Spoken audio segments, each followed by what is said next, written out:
왜 착한 사람에게 나쁜 일이 일어나는 걸까요? 하나님, 왜입니까? 이 한마디는 수많은 신앙인들이 세월을 지나며 흘려온 가장 인간적인 외침입니다. 착하게 살았는데 오히려 상처가 찾아오고, 정직하게 일했는데 오히려 실패가 찾아옵니다. 사람들은 묻습니다. 왜 착한 사람에게 나쁜 일이 일어날까? 기도했는데 응답이 없고, 사랑으로 대했는데 오히려 배신이 돌아옵니다. 그럴 때 우리의 마음은 혼란에 빠집니다. 하나님은 정말 계신가? 정말 선하신 분이신가? 이 질문은 불신의 고백이 아니라 믿음이 여전히 살아있다는 증거입니다. 그녀는 늘 착한 사람이었습니다. 누구보다 남을 도왔고, 힘든 사람을 보면 먼저 손을 내밀던 사람이었습니다. 그런데 의사의 입에서 나온 한마디는 그녀의 세상을 무너뜨렸습니다. 암입니다. 그녀는 말문이 막혔습니다. 하나님, 왜입니까? 저는 나쁜 일 한 적이 없습니다. 기도해도 응답은 없고, 시간이 지날수록 마음은 메말라갔습니다. 밤마다 기도하던 목소리는 점점 약해졌고, 결국 그녀는 속삭였습니다. 주님, 정말 저를 사랑하신다면 왜 이런 일을 제게 허락하셨나요? 그는 평생 정직하게 살았습니다. 남을 속이지 않았고, 늘 하나님을 의지했습니다. 하지만 일이 끊기고 가족이 병에 걸리며 삶은 무너졌습니다. 그는 무릎을 꿇었습니다. 하나님, 제가 잘못한 게 뭡니까? 왜 제게 이런 시련이 찾아옵니까? 대답은 없었습니다. 기도는 허공으로 흩어졌고, 그의 눈물은 바닥을 적셨습니다. 그는 하늘을 바라보며 속삭였습니다. 하나님, 정말 저를 보고 계십니까? 우리의 인생에도 폭풍은 옵니다. 기도해도 찬양해도 폭풍은 멈추지 않습니다. 우리는 하나님께 묻습니다. 왜입니까, 하나님? 왜 착한 사람에게 이런 일이 생기나요? 이건 원망이 아닙니다. 하나님을 믿는 사람만이 던질 수 있는 질문입니다. 왜냐면 믿음이 없다면 애초에 하나님께 묻지도 않을 테니까요. 그 질문 속에는 여전히 하나님을 향한 기대가 있습니다. 그래도 하나님은 선하시겠지. 분명 이유가 있을 거야. 하지만 그 이유가 보이지 않을 때 믿음은 흔들립니다. 성경에도 이 질문은 수없이 등장합니다. 욥은 모든 것을 잃고 외쳤습니다. 의로운 내가 왜 이런 고난을 받아야 합니까? 다윗은 밤마다 눈물로 기도했습니다. 주여, 어찌하여 나를 잊으셨나이까? 그리고 예수님조차 십자가에서 부르짖으셨습니다. 나의 하나님, 어찌하여 나를 버리셨나이까? 믿음의 사람일수록 하나님께 더 깊은 질문을 던졌습니다. 왜냐하면 그분을 사랑했기 때문입니다. 하나님은 때로 침묵하십니다.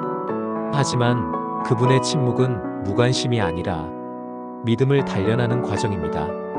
고난은 이해되지 않지만 그 속에는 하나님의 목적이 숨겨져 있습니다. 불 속에서 금이 정제되고 눈물 속에서 믿음이 빛납니다. 하나님은 우리를 벌하기 위해 고통을 허락하시는 것이 아닙니다. 우리를 더 강하게 만들기 위해서입니다. 고난은 하나님이 우리를 버리셨다는 증거가 아니라 하나님이 아직 포기하지 않으셨다는 증거입니다. 하나님은 말씀하십니다. 나는 너를 잊지 않았다. 이 아픔 속에서도 나는 일하고 있다. 착한 사람에게 나쁜 일이 일어나는 이유는 그가 미움받아서가 아니라 하나님이 그를 믿기 때문입니다. 고난 속에서도 믿음을 잃지 않길 바라시기에 그분은 때로 그 길을 허락하십니다. 하나님은 침묵 속에서도 말씀하십니다. 그분의 침묵은 시험이 아니라 믿음의 초대입니다. 우리는 묻습니다. 왜 나에게 이런 일이 일어납니까? 하나님은 말씀하십니다. 너를 통해 내가 무엇을 이룰지 보라. 이제 그 질문의 답을 하나님이 바라보시는 관점에서 찾아보겠습니다. 밤은 길었지만 새벽은 반드시 찾아옵니다.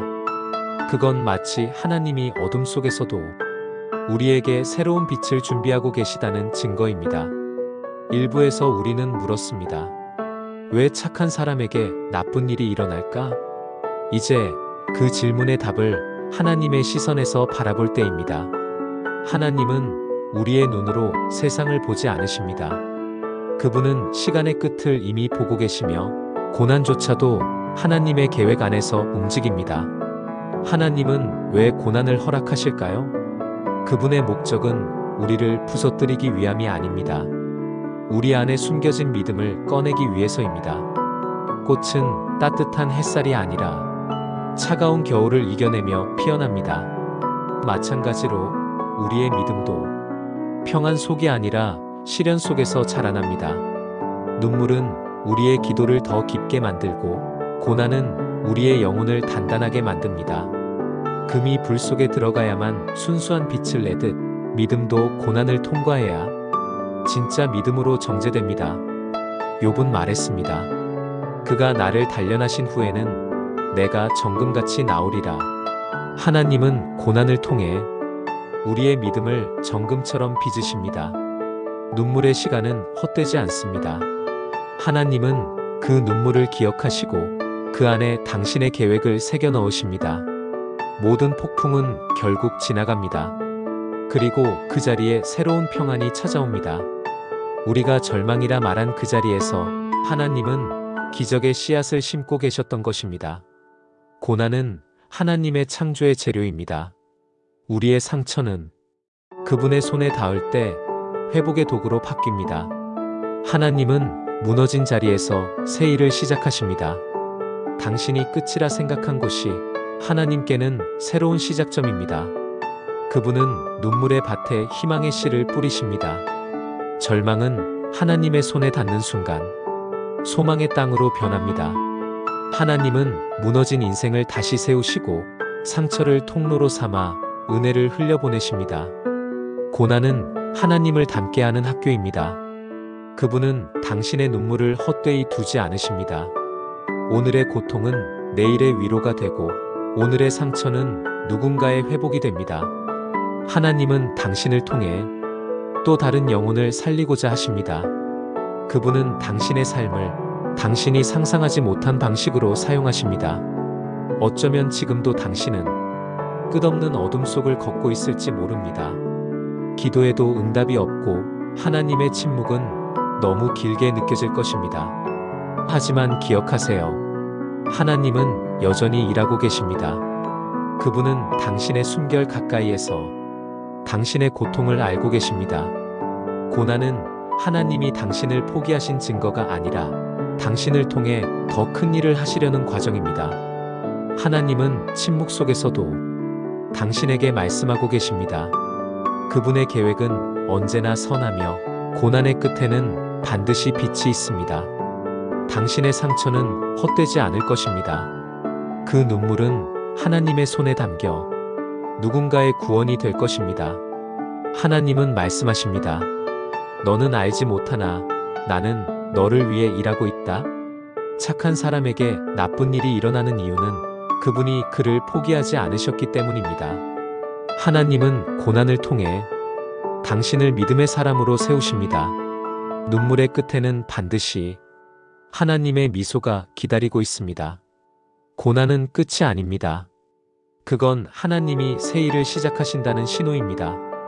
그분은 절망 속에서도 일하시고 고통 속에서도 사랑하십니다.